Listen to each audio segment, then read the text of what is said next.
Hi, welcome everyone to our first and hopefully what will be a series of community conversations with our community, hosted here by Raksha today. Today, to kick this off, we are at the tail end of Black History Month, but it's just the beginning of many more conversations of important topics for our community. To kick us right off today, I will be talking to three amazing women from our community. Karima Dillard, who is she is the Director of Policy and Community Engagement at the Georgia Coalition Against Domestic Violence. Karima also worked at Raksha in community partnerships and development. And in addition to all her domestic violence work, she has been a local activist and an organizer, advocating for housing and racial justice in Atlanta for a long time. So welcome, Karima. Also, Rupkata. Rupkata is a dear youth in our community at Georgia State. She has been advocating and lending her voice for all communities, for allyship, for Black lives. She has dedicated a lot of time to social justice for BIPOC communities, and we are so excited to have her to bring the youth view into focus here. And then thirdly, Moshmi. Moshmi, Atlanta born and raised, parents from Kolkata. She is married to Lanero, her African American husband, for almost 12 years now, with a 9-year-old adorable son, Landon. And Moshmi will be here to talk with us also on her experiences in the South Asian community. So we're going to kick it right off with Karima. So, Karima, so glad to have you here. Yeah. So, like I mentioned in your intro, you have worked with Raksha, which focuses on the South Asian community, bringing your expertise to that area, right? To this. Tell us a little bit about your work with the South Asian community and domestic violence, you as an ally, and how this allyship is important in helping the victims across families affected by domestic violence. Yeah, I'm so glad that we're having this conversation. It's such an exciting topic and one that I didn't even know I was interested in. When I was a student at Georgia State, I was interning with Raksha and then eventually came on staff. And one of my colleagues actually asked me, as a Black woman, my colleague was Asian, and as a Black woman, why are you working with South Asians? And I thought about it and I was like, that's a really good question.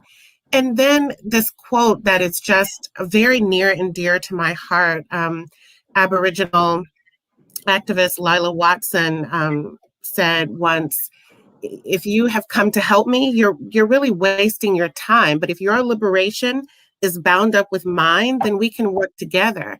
Wow. And in so many ways, I see my liberation as a Black queer woman in Atlanta bound up with South Asian survivors, immigrants, absolutely bound together. And I felt an even more determination to bring my expertise and lend my voice to the struggle for immigrant rights and survivor rights, because when one of us wins, we all win. When the most marginalized of us is served and supported and healed and can thrive, then we all can.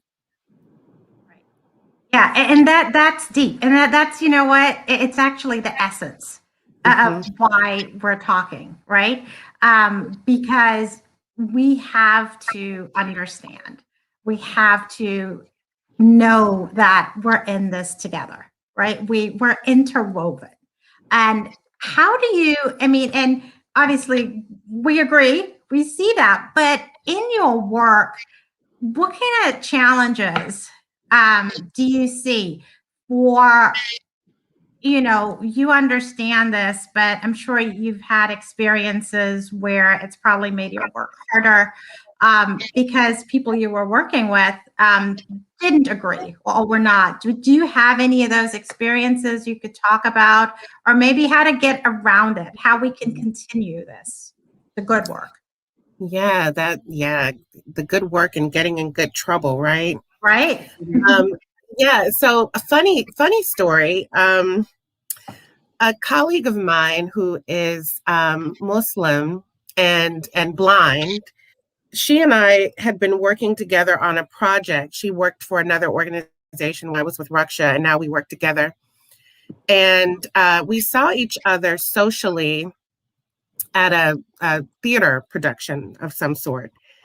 And she was with a friend, I was with a friend. We saw each other. Oh, hi, how you doing? Hug, hug, hug. Pre-COVID times, right? Right.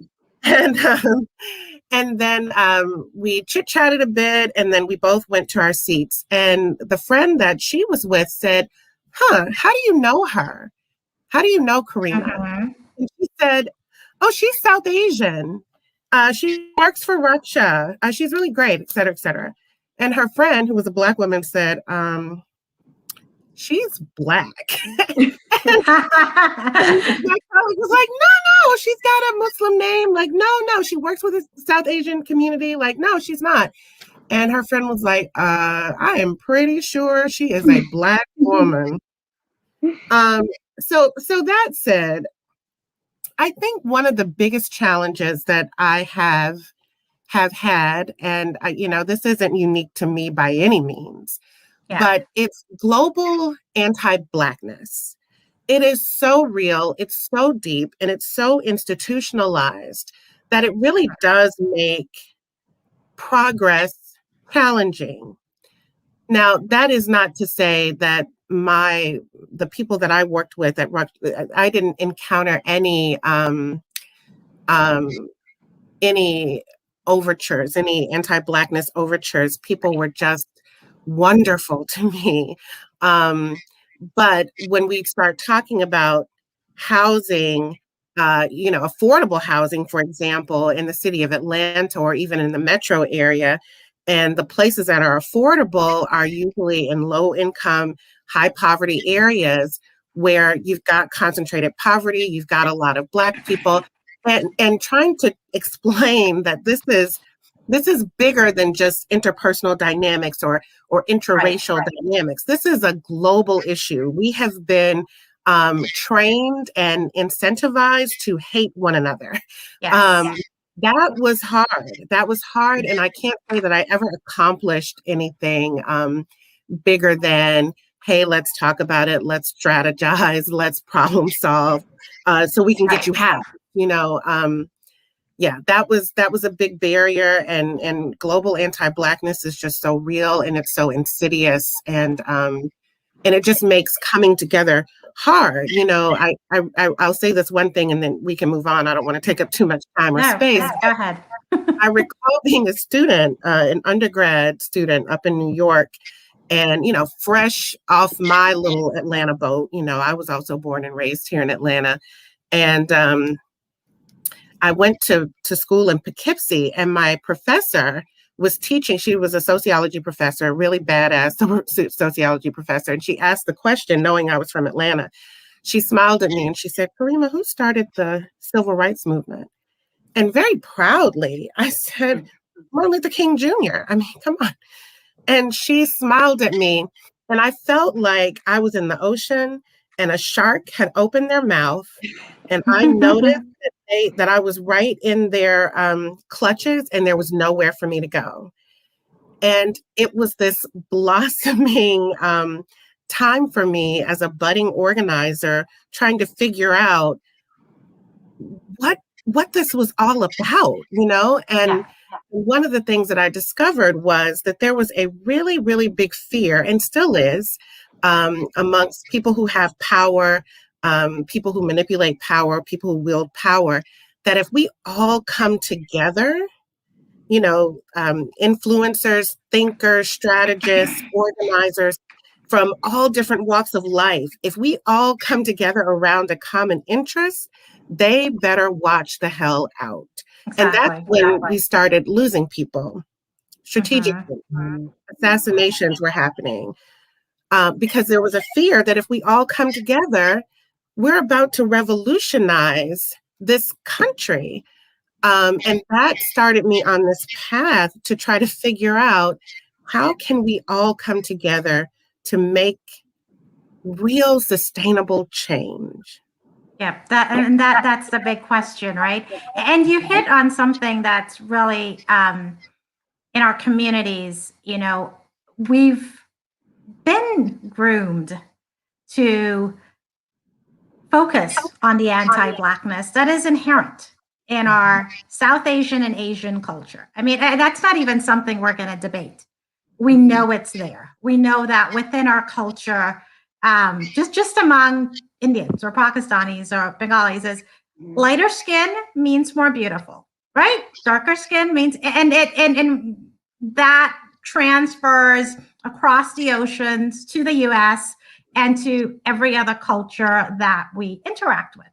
And what I think that people don't realize, South Asians, I don't know, do you not see that we've been called the model minority, which, come on, we're not, right? There is no such thing. It's a title you give. It's all meant at pitting us against each other. I'm going to make you think you're better than somebody else so that you are on my side, right? It's that fear of us coming together. And then, we hone in on these things.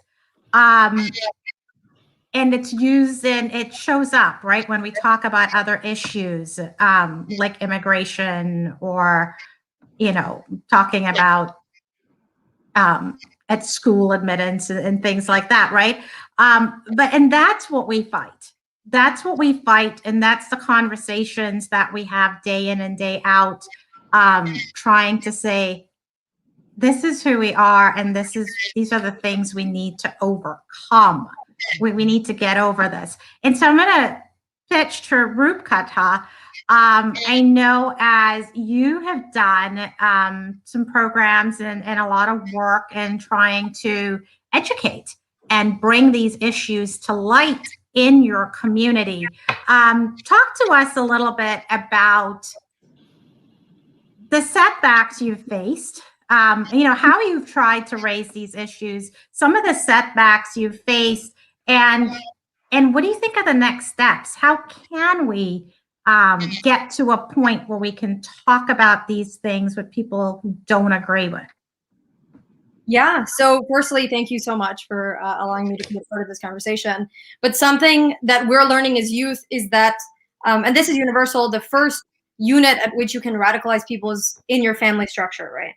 So we work primarily with, especially because the pandemic has fundamentally changed the ways in which we organize, and the ways in which we're able to exercise our activism. It's a lot more about education and sharing resources now, especially because people have more access to it through social media than it's been ever before. But some of the larger problems we face is kind of, and Grandma was touching on this earlier, there's a spectrum of global anti-Blackness. So when we talk about deconstructing anti-Blackness in the Asian community, we kind of face anti-Blackness in our own cultural hierarchies, as we see with like casteism. But there's a difference between like an ingrained anti-Blackness in terms of like skin color or fairness versus criminalizing Black people. So there's it's one thing to talk to your family members about how melanated skin doesn't necessarily translate to a negative stereotype, and it's another thing to deconstruct this idea that we criminalize things like poverty and homelessness that primarily afflict Black communities. So when we tried to start conversations about Black Lives Matter in our Bengali community earlier this year, something that we largely faced was this negative characterization of the Black Lives Matter movement as like looters and thieves and thugs. And that's not because, obviously, there were political undertones of the Black Lives Matter movement being painted as this, I have like a number of bad things, like a socialist movement or something like that, was totally fundamentally unrelated to the fact that it was a human rights movement. But we saw that the critiques of the Black Lives Matter movement fundamentally could be drawn back to roots in criminalizing Black people. So because, and kind of going back to this idea of the model minority myth, because so many, there are positive stereotypes that surround South Asian and Asian communities in the United States. So a lot of us belong to upper middle class or middle class backgrounds, and our population, our demographic kind of over indexes maybe like a more affluent sector of like our wealth or income background. So we often criminalize Black people because they are more afflicted by poverty, and we cannot fundamentally relate to them because we don't even belong to the same socioeconomic background, partly because of this model minority myth. There are positive stereotypes that surround our community. We have more access to education. So discussing these things with our parents and kind of disconnecting our socioeconomic background from the model minority myth, the fact that we don't necessarily deserve these opportunities more than anybody else, it's just being used as like a wedge in between our communities to continue this perpetuation and of criminalizing Black people and depriving them of opportunities. So those are some of the barriers that we definitely ran into. Yeah, and you know, one thing that I have also seen in my work as you talk about, you know, South Asians perpetuating this false model minority is we're not all affluent. We are not all highly educated people. Mm-hmm. We are, in essence, when we, as South Asians, ignore these social issues, ignore the deprivation of human rights for certain classes, we ignore major things like, hey, it's your own people. It's your own people. And then secondly, we would not be where we are without the civil rights movement. Mm-hmm.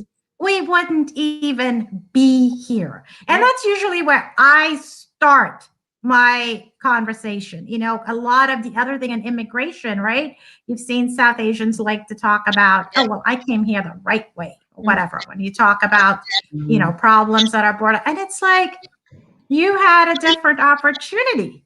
You were in a position that gave you that opportunity. And you wouldn't have ever had that opportunity were it not for people who died in a movement, right? And in some ways, and like for us, we know, okay, we owe that.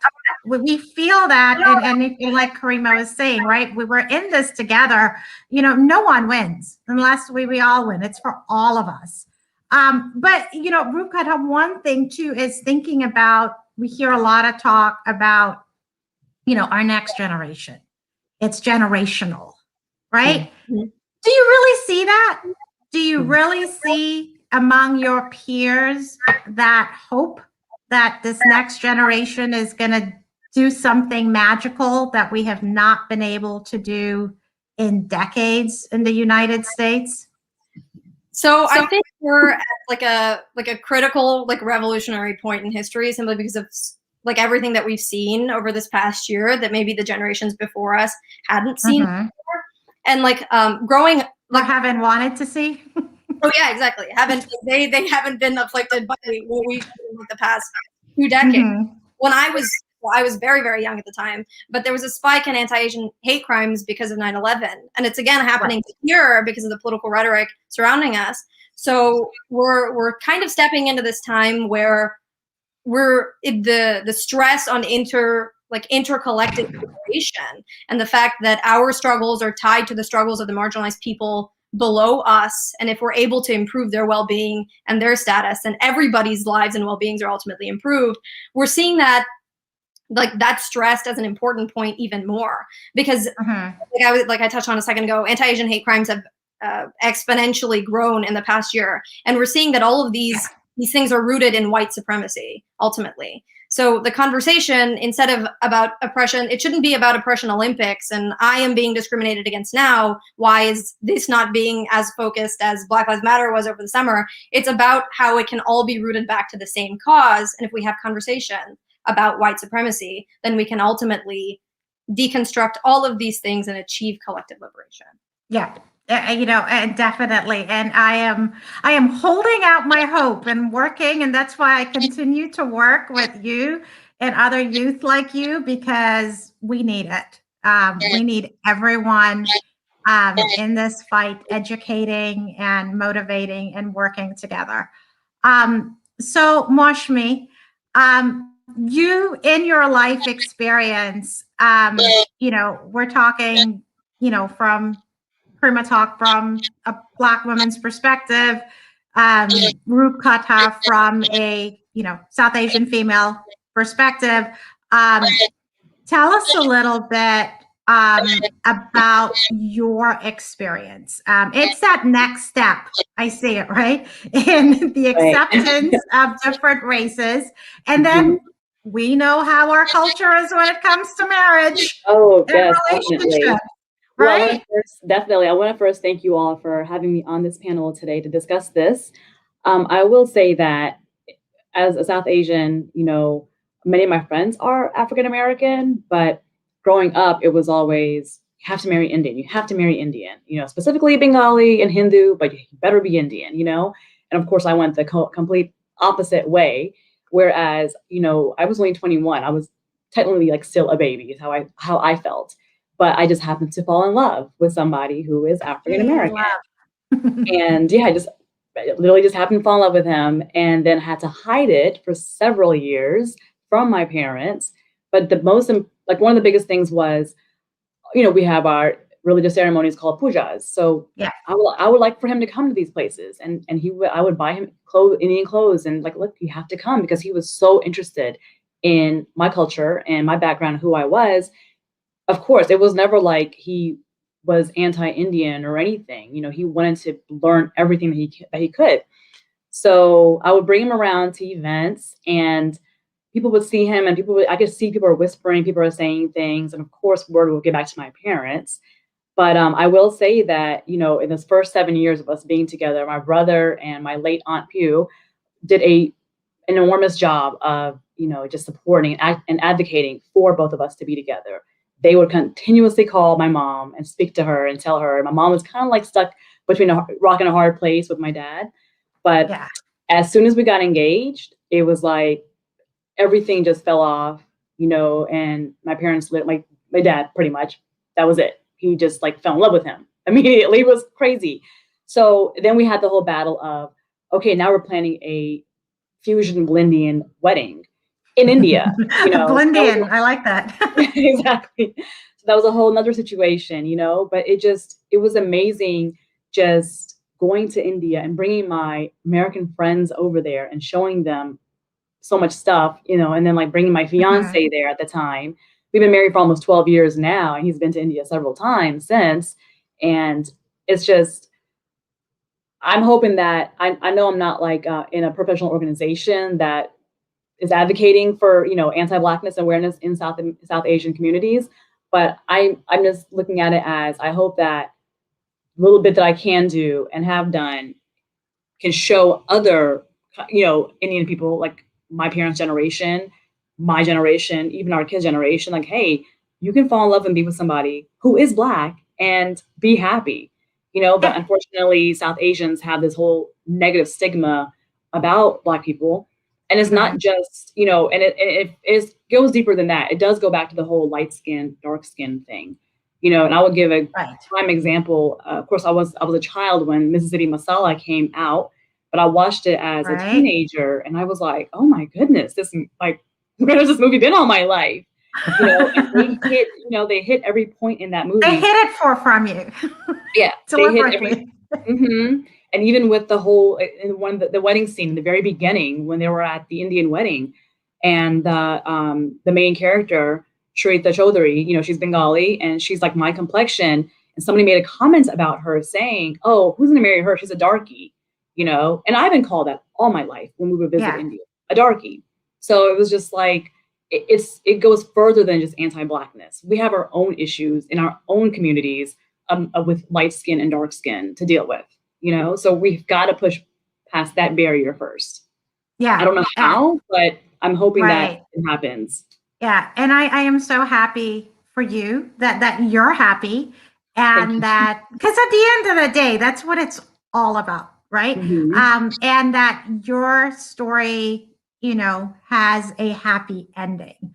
But it's, thank you. It's something though that it's a reflection of our greater culture. And like in most cultures, just like Hollywood, we've got Bollywood and we've got all those, ideas and stereotypes.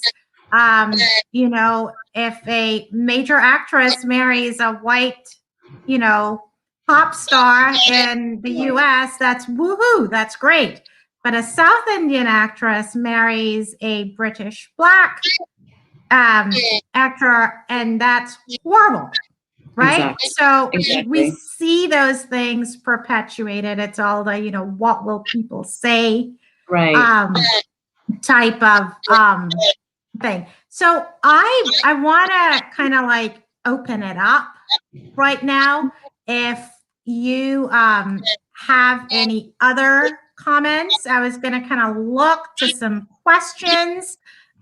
Those of you that are watching on any of the live streams right now, YouTube, Facebook, Instagram, please, drop questions. Drop questions in here. Let us know if you have questions for any of our panelists. I'd like to make a comment if I could. I think Moshami's last comment was really quite salient and really speaks to, again, what a united front could look like. So when we look at a situation like colorism, that exists in every culture that I can imagine. Well, not every culture, obviously. Indigenous and Aboriginal cultures probably don't experience it to the degree that we do. But if we look at that, the roots of that are in white supremacy and anti-Blackness. And if we all came together in a united front around colorism, for example, something that we all experience, something we can all speak to, I think that might be a place to start. There are so many entry points into this work in building community and coming together. I think the question often is asked, what do I do? How do I support? There is some edification that can happen for sure. But I don't want it to stop at just, learning something, reading a book, having a conversation. We've got to be about the business of donating our talent and our time and our tithes to social change and social justice organizations that are really trying to do the work of dismantling white supremacy. We have to name it that. We have to call it out when we see it. And we have to do it all the time. I think this summer was really intense and incredible for so many reasons. It was, and there seemed to be this kind of energy around, yes, let's create a commercial that talks about how great or how much we appreciate the struggle of Black people, or let's have a billboard out that talks about how much we support Black Lives Matter. And then here we are in February, and we don't hear as much of that anymore. Even during Black History Month, we're hearing a little bit.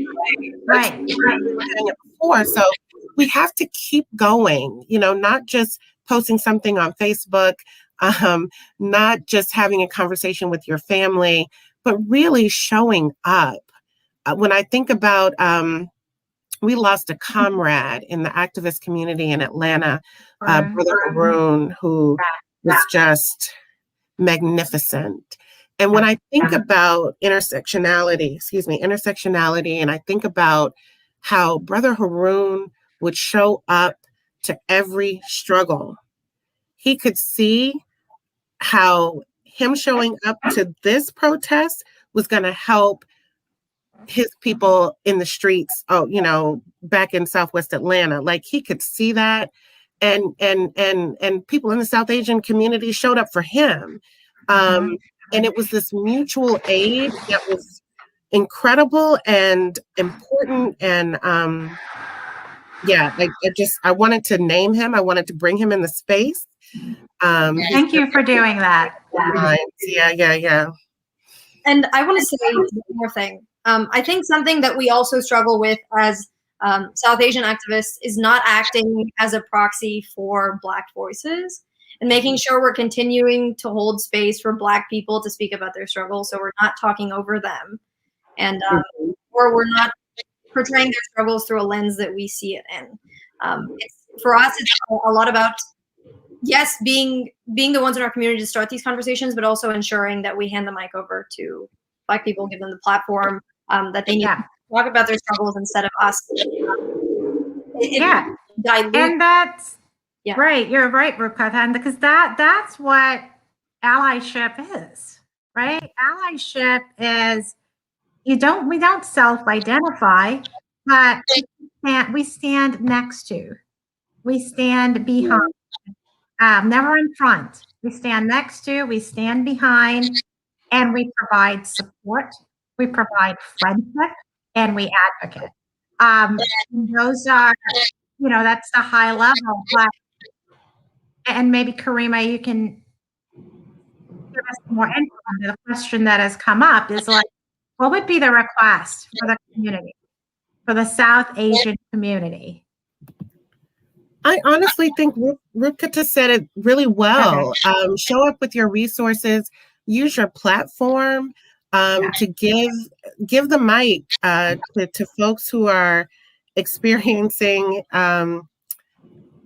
or who are the most impacted by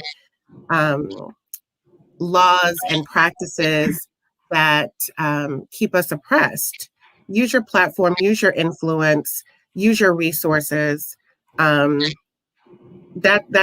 what I would say in the interim. I was going to say something, Vianthi, you've mentioned something about how is the next generation going to be different when for decades and decades it's been the exact same. I agree with that because there are still like pockets of communities in every city, in every state in America. I mean, all over the world, but we're going to focus on the US right now, where there are only just South Asian families and communities and suburbs that live together, and they only kind of like distill focus on each other, and their minds don't open up to become friends with Black people, African Americans or Hispanic community or anything like that, right? So their children are also learning that same mindset, so my thing is like, how do we open up their minds? Our parents' generation is one thing, right? I don't even know how we can get through to like 70, 80-year-olds at this point, okay? But there's people in our age range in 30s and 40s and 50s who we should be able to break through to them because they have children who are the next generation. So that is the biggest thing. It's like, how do we know that they're going to change drastically when they're pretty much still living in that same bubble of not expanding their minds and not communicating with African American people, and they just stay with their own type, if that's okay to say. I mean, it's just, you just have that. And that lack of experience. I mean, and we also know that our education system isn't going to help that. No, because education it's focused on one thing. So it is. And living in a state, we're really here. And one thing you see in Georgia is that if we want this done, if we're going to dismantle white supremacy by coming together, by Black and brown communities coming together, and it's the only way we're going to do it. Right. Right? Because like Karima said earlier, white supremacy is perpetuated on one of the things that keeps white supremacy there is keeping us against each other and apart. Exactly. Yeah. That is key. And like you said last summer, what made it such a movement and what was powerful were that we all came together. And I think part of what we sort of saw was what can happen when we all come together. Right. One thing yesterday I heard down, we were having the protests down at the Capitol.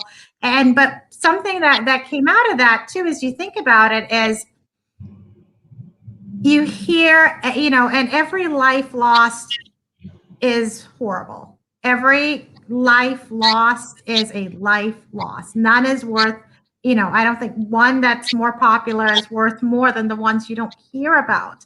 But we need to have the loud voices and the loud movement for our local, hometown, right. brothers and sisters that we lose on the streets to violence.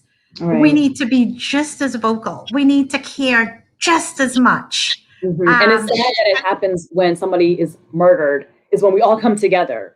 It shouldn't take that. It happens, right? But we should move forward that way in general. Like, it shouldn't be like, oh gosh, this person got killed again by another cop. Like, that shouldn't be the only thing. Like, we should already be trying to be allies together and hope that doesn't happen.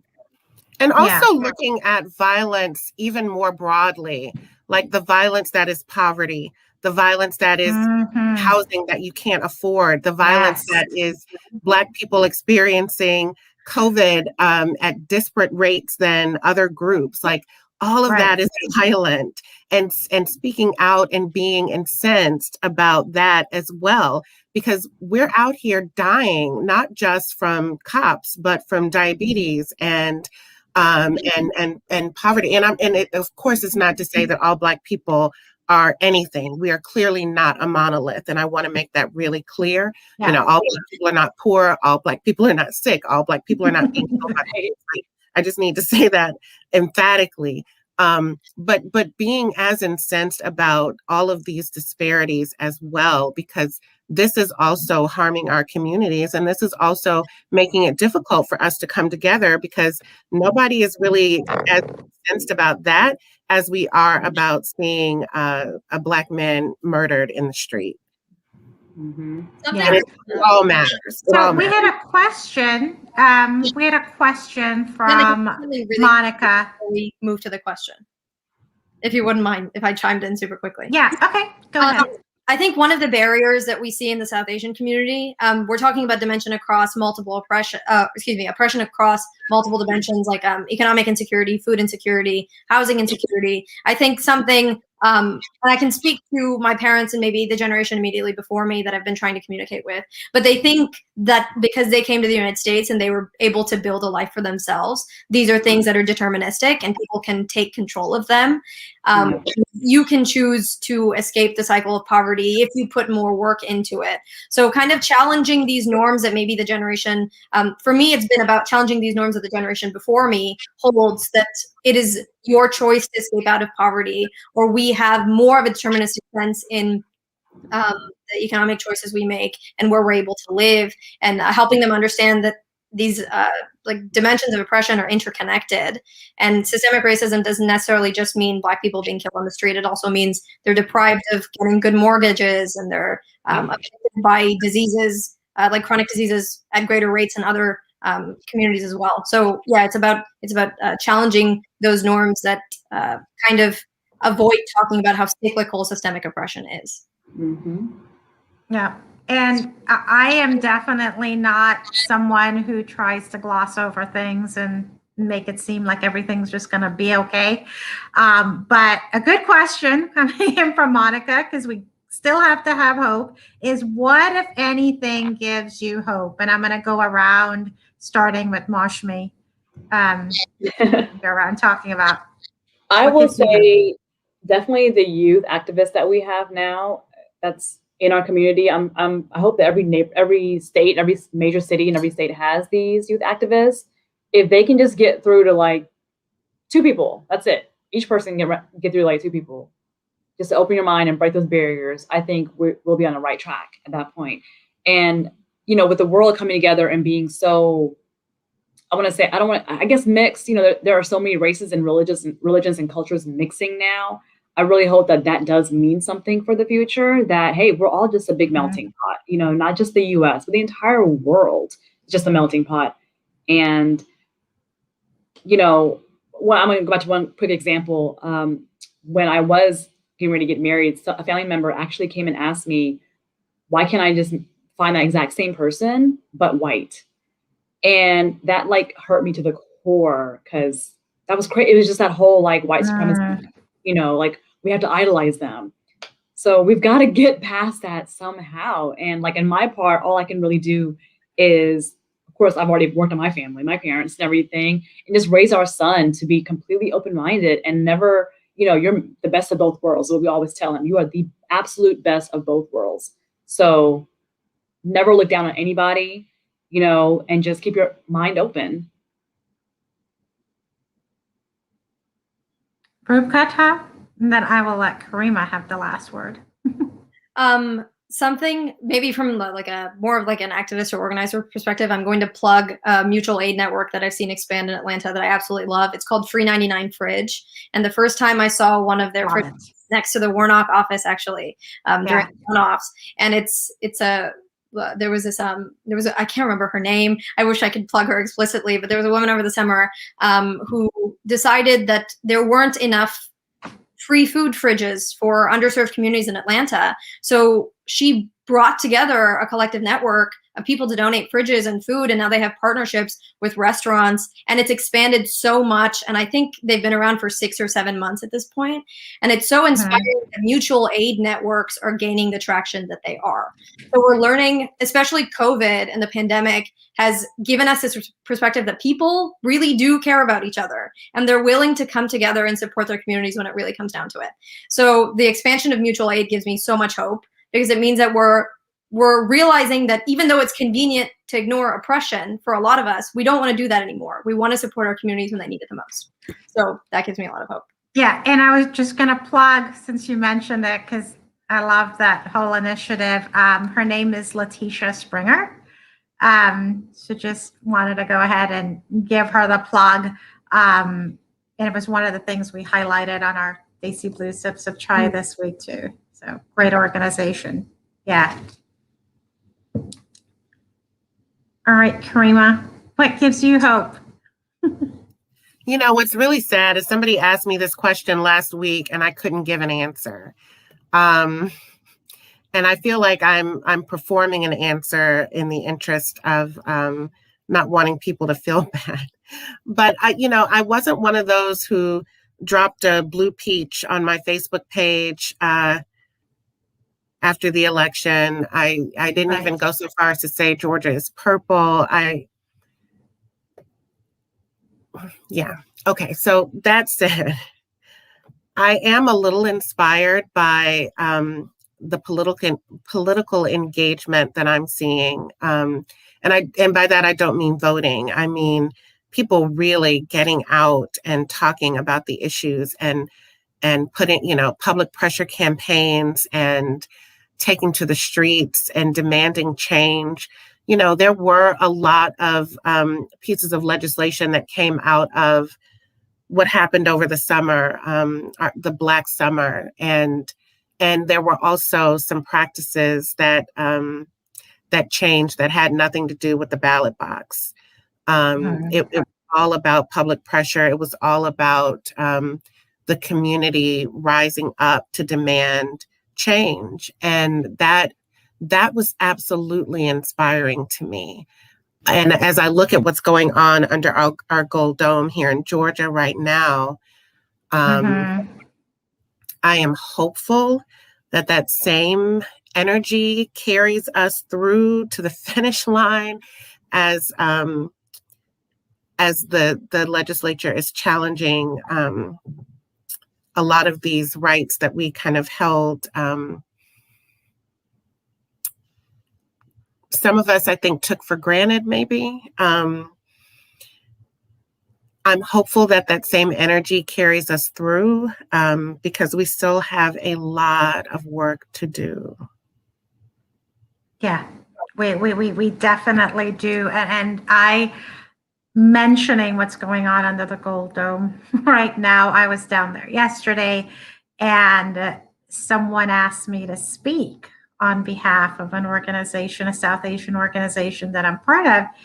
And I said no, because at that moment, like, you think about things like that. And I said, why? I said, because there are like two of us here that look like me. And when we talk about hope, that was one of those moments. And I hear that where you feel the defeat. And I said, where is all the work we did? Where are all those people that were in the street last summer? Where are you? You are not here. And I am not going to stand there and say, yes, we are with you, because you're not here. And so to me, not saying something just was more honest than standing there as a representative of an organization saying, I'm like, no, we are not with you, because we are not. And I think that's really, really important. And I feel, as we're wrapping up here, I know we can probably talk for another hour. We're going to wrap up. And,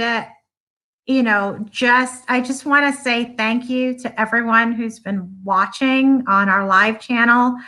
Like I said, this is the first of these discussions. I hope we're going to have a lot more of these. I'd like to see all of you ladies again. There's so much more to talk about, so much further we can dig deep into these conversations. But we just wanted, from all four of us and the Raksha team, just want to say thank you for all your great comments, all the love for this conversation. And we just, just really want to say thank you. Thanks to three of you for being here, for Raksha, for giving us a platform to talk about this. And that will be it for me. And so I did see a question in the comments that came up a few times about self-care. Okay. Go for it. We don't actually have a time limit. So go. Shuman was asking what we do There for it is. self-care. And I guess since I noticed it, I can start. Go ahead. I have a pretty elaborate self-care routine when I engage it. So I definitely try to connect with nature regularly, touching the trees, smelling the air, noticing the changes in the leaves, taking time to really slow down, meditate, pray, journal. But I also believe that self-care is also community care. So making sure that I'm supporting my family, helping out with family and local community needs is also a part of my self-care routine. Yeah. So nothing super elaborate. I did say elaborate, but it is it's something that I do regularly and pretty consistently. Otherwise, I don't think that I would be able to do the work that I do. Yeah. I would say for self-care, and Shuman, by the way, is my cousin. It's a great question. I would say for self-care, I'm very similar to what you do as well.